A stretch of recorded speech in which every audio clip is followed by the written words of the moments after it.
मानगोनां रायजोफोर नोंथांमोननि थाखाय आं मोनसे मोजां एप्लिकेसन लानानै फैदों जेराव नोंथांमोना Google Pay PhonePe Paytm use खालामनानै मबाइल रिचार्ज लोगोसे फैसा ट्रेन्जेकसन खालामब्ला नोंथाङा आर्निं खालामनो हाया।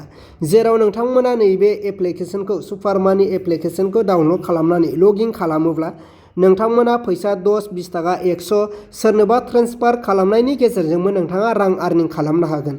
फारसेजों मबाइल रिचार्ज खालामनानैबो नोंथाङा गोबां 20 थाखा 30 थाखा 40 थाखा रां आर्निं खालामनो हागोन।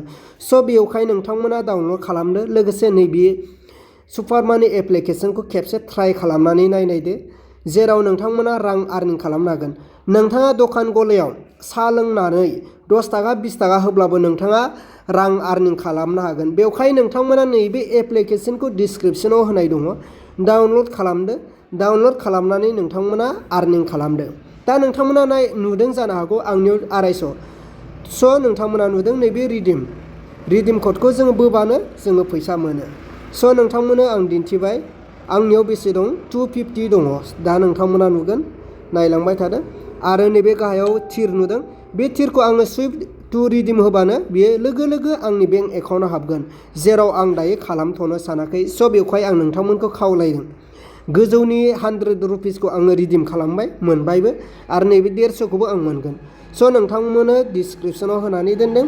नोंथांमोना गुगोल पे फन पे पेटिएमखौ इउज खालामनो नाङा। मानो होनोब्ला गुगोल पेनिफ्राय जोङो मबाइल रिचार्ज खालामोबा थाइनै लस जायो। 299नि जायगायाव जोंहा 301 थाङो जेराव नैबे एप्लिकेसननिफ्राय नोंथाङा अनलि 299 रिचार्ज खालामनानै 20 थाखा 30 थाखा आर्निं खालामफिननो हायो। स' जोंनो बेबायदि एप्लिकेसनखौ नांगौ। बेवहाय नोंथांमोना साफ्रोमबो बेखौहाय डाउनलड खालामनानै लादो लोगोसे ट्रेन्जेकसन खालामनानै लादो आरो आर्निं खालामदो।